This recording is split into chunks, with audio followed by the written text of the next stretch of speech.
फ़िलहाल मैं हूँ अभी बाबूघाटी में, और मेरे पीछे जो देख रहे हो आप पंडाल, ये एक बोर्ड बना हुआ है और ये है बाबूघाटी का यूनाइटेड क्लब। इतना सुंदर पंडाल, मतलब आपको बाबूघाटी एरिया में अगर आप आ रहे हो तो आपको सबसे सुंदर पंडाल यही मिलेगा।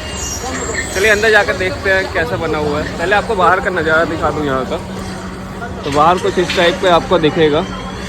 ये एक तरह से शिप बनाया हुआ है, जो पुराने ज़माने में जो लकड़ियों के शिप होते थे ना, वो बनाए गए हैं। अंदर का नज़ारा देखिए, अंदर क्या है, जैसा शिप के अंदर होता है उस टाइप का अंदर का लुक दिया गया है। थोड़ा अंधकार है, लेकिन हो सकता है लाइट इसमें और भी ऐड किया जाए। अभी तक इस पूजा पंडाल का उद्घाटन अभी तक हुआ नहीं है, तो हो सकता है कुछ दिन के बाद, 2-3 दिन के बाद इसका उद्घाटन जब हो जाए तो और भी लाइट इसमें ऐड हो। ये देखिए यहाँ पे कुछ बंगाली में लिखा हुआ है, कुछ स्क्रिप्ट वगैरह। इसके साथ ही में यहाँ पे कुछ इक्विपमेंट्स रखे हुए हैं, जो सेफ्टी इक्विपमेंट्स होते हैं वो सब। मुझे यहाँ के एक क्लब के एक मेंबर मिले जो इस पंडाल के बारे में पूरा डिटेल से बताएंगे। तो चलिए उनसे जानते हैं कि ये पंडाल किसके ऊपर बनाया गया और क्या इसका मतलब क्या थीम है इसके ऊपर। तो चलिए उनसे एक बार थोड़ा बात करते हैं और उनसे जानते हैं। এবার আমাদের নিবেদন হচ্ছে অপরাজিত। আপনারা দেখতে পাচ্ছেন এখানে একটা বিশাল বড় একটা জাহাজ আছে।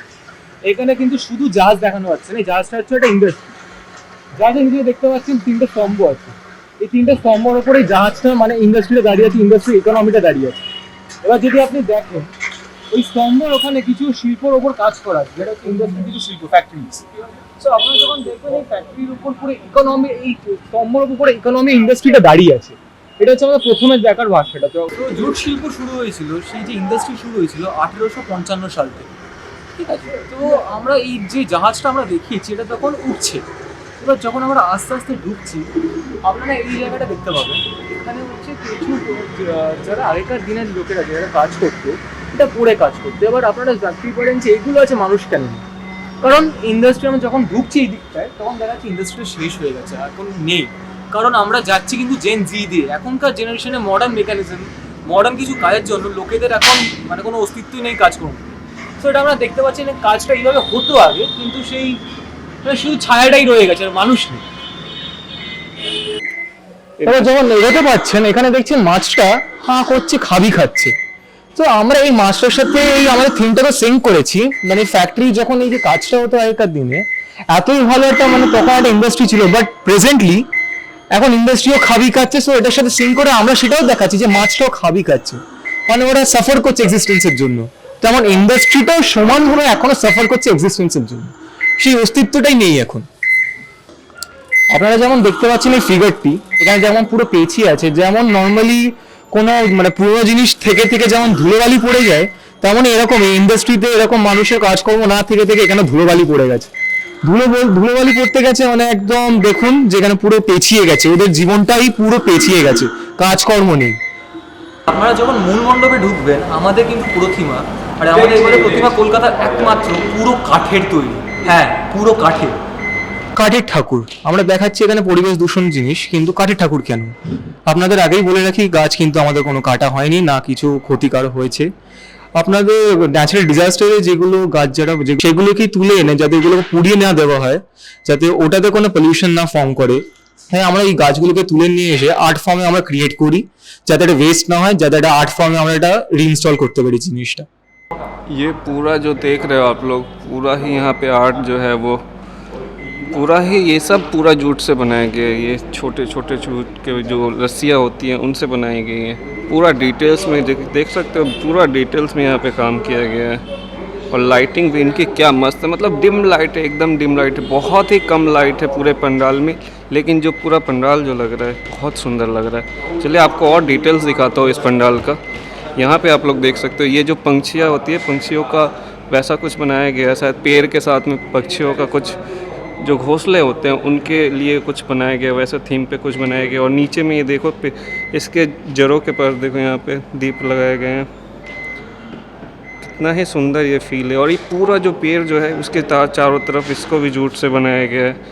इसके साथ ही आप इसके पीछे देख सकते हो, ये छोटे छोटे आर्ट जो है, ये सब कुछ कितने सुंदर तरीके से इसको बनाया गया है।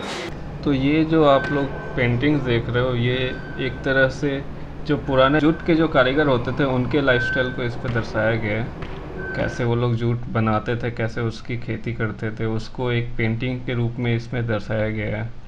आप पूरे पंडाल में आपको दिख जाएगा इस टाइप का पेंटिंग्स। और उसके ऊपर ये जो आपको शेर और लोग दिखाई दे रहे हैं, ये यहाँ पे दर्शाया गया है कि कैसे उस समय के लोग जूट की खेती करते थे। यहाँ पे आपको कुछ महिलाएं दिख रही हो कि जो जूट की खेती करती हुई दिख रही है। साथ में आपको कुछ पुरुष दिख रहे हैं यहाँ पे जो जूट के जो पौधे हैं उनको लगा रहे हैं। और पीछे आपको एक कारखाना शायद दिख रहा होगा कि जूट के कारखाना में कैसे काम चल रहा है, और सामने वो लोग खेती कर रहे हैं। आगे हम लोग जैसे बढ़ते हैं तो आगे हम लोगों को दिखेगा जूट के कारखाने से जो भी जूट का माल निकलता था वो सब कैसे यहाँ से निकलते थे। जैसे कि आपको यहाँ पे शिप, बड़े बड़े शिप दिख रहे होंगे, बड़े छोटे शिप दिख रहे हैं। तो कोलकाता से जैसे जूट का कारखाना से जूट बनता था तो इन्हीं शिपों के द्वारा वो सब बाहर के विदेशों में भी एक्सपोर्ट किया जाता था। तो उस चीज़ को यहाँ पे दर्शाया गया है। यहाँ देख सकते हो बड़े बड़े शिप हैं यहाँ पे। और साथ में ये सब बड़े बड़े जो आपको सिंह दिखाई दे रहे हैं, यानी कि शेर के जो फेस दिखाई दे रहे हैं, वो एक तरह से दर्शाया गया है कि एक समय ये जूट का जो इंडस्ट्री था वो एक तरह से कोलकाता या फिर बंगाल का जो इंडस्ट्री है उसका राजा था। जैसे जो शेर होता है वो जंगल का राजा होता है, वैसे ये जो इंडस्ट्री था उस समय का, जूट का इंडस्ट्री उस समय का राजा था। यहाँ पे आप लोगों को एक पेड़ दिख रहा है।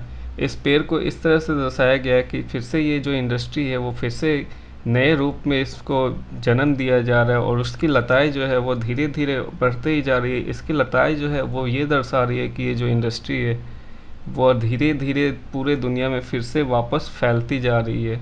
आज के डेट में ये जो इंडस्ट्री है वो धीरे धीरे ये फैशन का रूप ले रही है। जैसे कि पहले ये जो इंडस्ट्री था केवल बोरों तक ही सीमित था, लेकिन आज जो ये इंडस्ट्री है ये धीरे धीरे फैशन का भी रूप ले रही है। तो इस चीज़ को दर्शाया गया है यहाँ पे। और जितने भी कारखाना है वो फिर से शुरू हो रहे हैं जूट के। तो इन्हीं चीज़ को इस पूरे पंडाल के अंदर दिखाया गया है। पूरे पंडाल का थीम जो है वो जूट के ऊपर बनाया गया है, जूट के इंडस्ट्री के ऊपर बनाया गया है।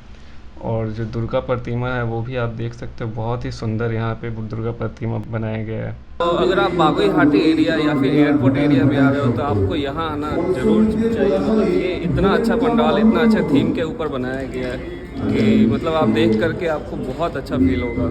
तो ज़रूर रेलपुर जो यूनाइटेड क्लब है वहाँ पे आ जाए। बागुई हाटी रेलपुर यूनाइटेड क्लब में इसका जो डिटेल्स है कैसे यहाँ पे आना है वो नीचे सब डिस्क्रिप्शन में दे देता हूँ, तो आप लोग ईजिली आ सकते हो और इस पंडाल को आकर के देखना ना भूलें। तो चलिए इस वीडियो को यहीं पे ख़त्म करते हैं। अगर वीडियो अच्छी लगी है तो लाइक कर दे वीडियो को और चैनल को सब्सक्राइब कर दे, ताकि और भी जितने भी दुर्गा पूजा के जो पंडाल्स को मैं विजिट करूँगा उसका जो वीडियो बनाऊँगा वो आप लोगों को मिल जाए।